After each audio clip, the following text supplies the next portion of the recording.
All right, so you were just talking, and I figured this is something we should probably record because this is something we've been talking about recording for a minute anyway. We want to do it in some professional, some well-curated setting and all this and that, but time has been what time has been, and this is our current format.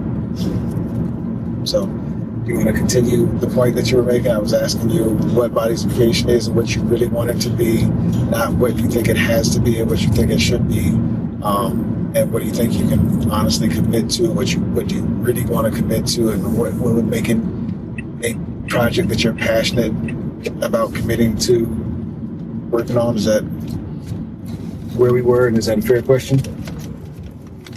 Loaded. Anyway, yeah. What's loaded about it? There was a whole lot to that, but anyway. Okay. Yeah. And I was saying that it's me falling back in love with photography and also doing something that was part of the original passion that I discovered through photography, which is that I love collaborating with and photographing movement artists. And so it's kind of both of those things coming together, and how I've always loved and wanted to celebrate artists that inspire me, or artists that I feel connected to, who also tend to be the artists who inspire me. Like, one of my all-time favorite shoots still is my shoot, one of my early shoots with Elise at Brookside Gardens. Incredible dancer, beautiful human being, and that's some of the work that I love the most, is the work that I've gotten to do with my artist Miranda. Another favorite. And this was sort of started or branched and birthed into Artist Touch, where we were highlighting and interviewing artists that we appreciated, whilst also giving them a photo shoot, and then getting to know them a bit more. It's basically, the story behind the artist, because that's somewhere where Shaah and I both really find value. Is we love the art, but we also love the art because we love the people, and Artist Touch was giving an opportunity for the person to be really explored and honored, and give a new light to why their art was what it was, because they are who they are. And so this feels like another channel where that same sort of synergy is being explored, of being able to have the opportunity to photograph such incredible beauty and talent and honor the person. Like, Bodies of Creation is literally honoring and celebrating bodies that create art, life, and then those who feel like their bodies, as I do, is art itself. And yeah, that's something that I just continue to find myself inspired by and passionate about, is sharing story through art, especially visually. Like, my original photography account was Photo Stories Told.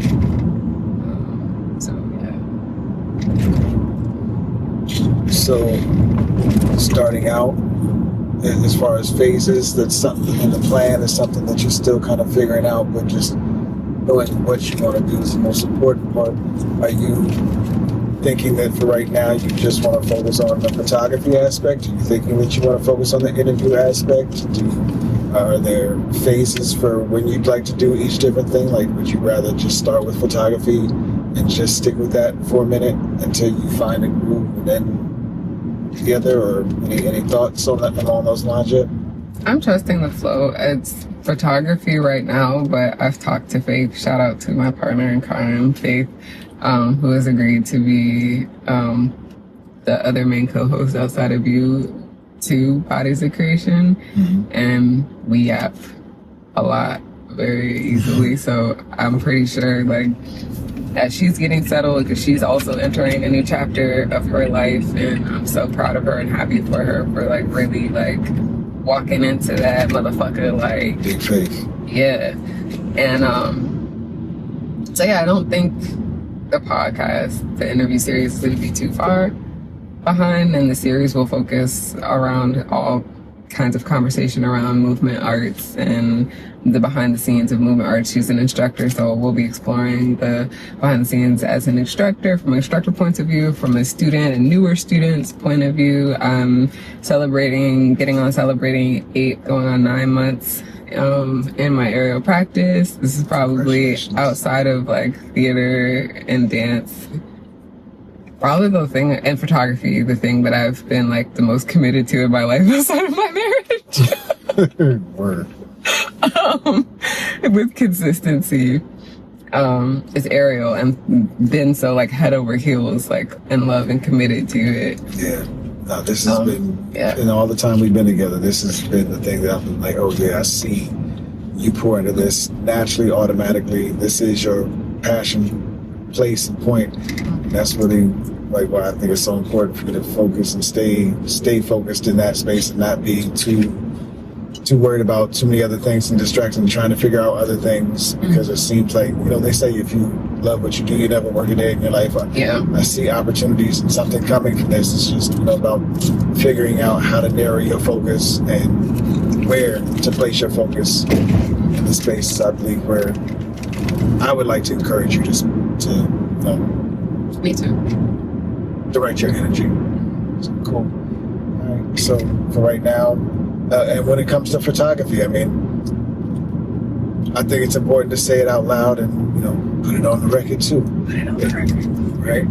Not necessarily approaching photography as I am the expert photographer who is going, I want everyone to come to me for pay, but what are your goals with photography?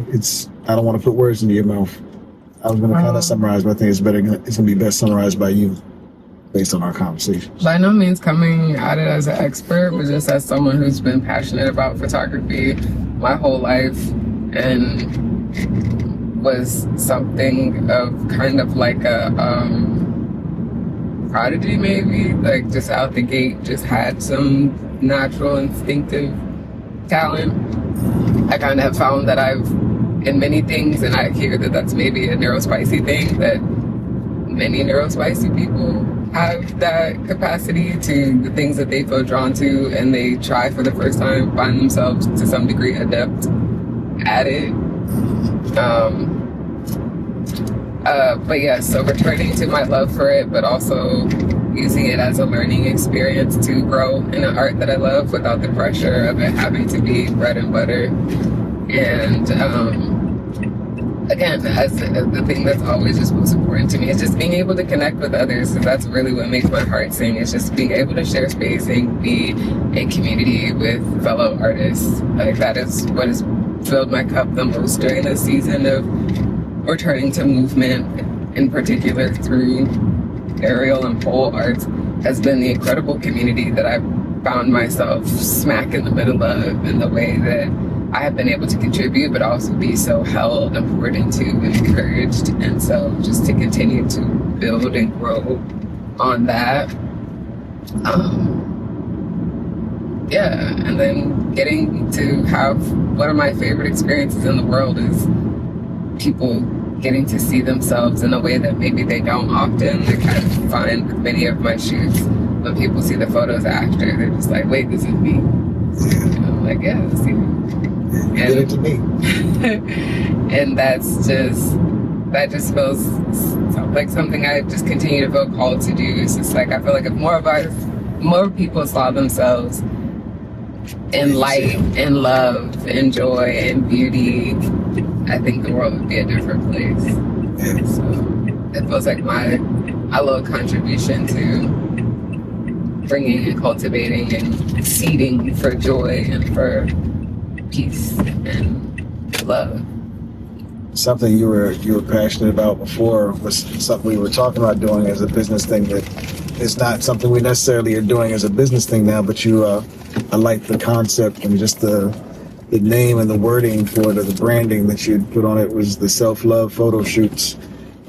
Is this going to be kind of an extension of that too, like helping people see and learn to love themselves through the images that you're looking to create with them for?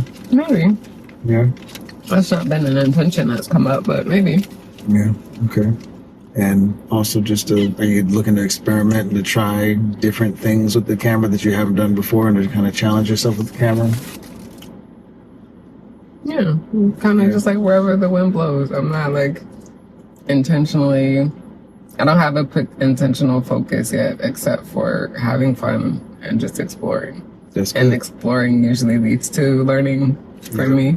So yeah, I don't have a specific like zoned in point beyond just having fun, like shooting the Elmo showcase. Like that was just fun.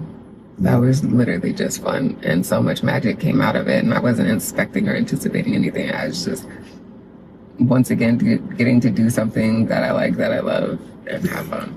Yeah. Okay. All right. So everything else is to be determined and to be continued then, right? Yeah. Is there anything else regarding what bodies of creation you want to share yet, or you think it's just say, come find out? Yeah, come find out. And if you're a movement artist that wants to collaborate, let's reach out and see what the synergy is.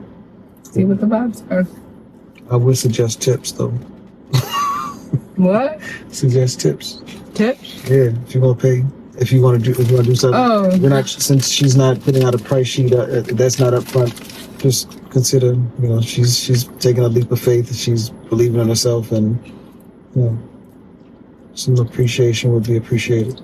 Yes, I will receive tips. Thank you. Yeah. To help fund, because it costs. Yeah. It costs time. It costs money. I mean, and what we were doing for Artist Touch, like we, out of the kindness of our heart, we did a lot, and I would love to be able to do that infinitely, but right now, that's we can't do the same things we used to do. Like we used to provide a meal.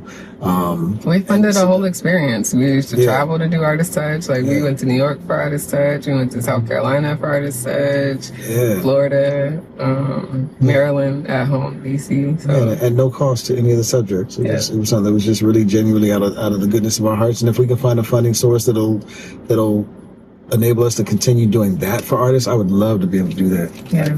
Especially now with the community that you're building, because all of them deserve to be appreciated, honored, and celebrated. Yeah, absolutely. Cool. All right. Well, that it? Anything else? I think that's it. Oh, one more thing. I was gonna ask: is this gonna be partially about your journey? Because I got, whether you do a podcast or not, I was thinking the other visual component of this is kind of like a vlog style thing, kind of telling your story as you walk through this realm. Is that something you're considering? Is that something you want to do? Or is that something I think that'll be some of the behind the scenes of it. Yeah. Yeah. I think I kind of like the Patreon is getting to house our sort of like chaotic, some edited, some unedited. Yeah, sort of like shares. Yeah, freeform shares for the people who are curious about the behind the scenes, because we also have the intention to be gone from social media at maximum in the next 3 years, but at minimum within the next year, to not be continuing to take up space in the online ecosystems of certain social media. Yeah, the dream would be not to have to spend much time there, to spend more time connected with humans, building and connecting, and letting that be our form of networking. Yeah. Okay. That's all? I think so. I think that's it. That's all. It's so hot.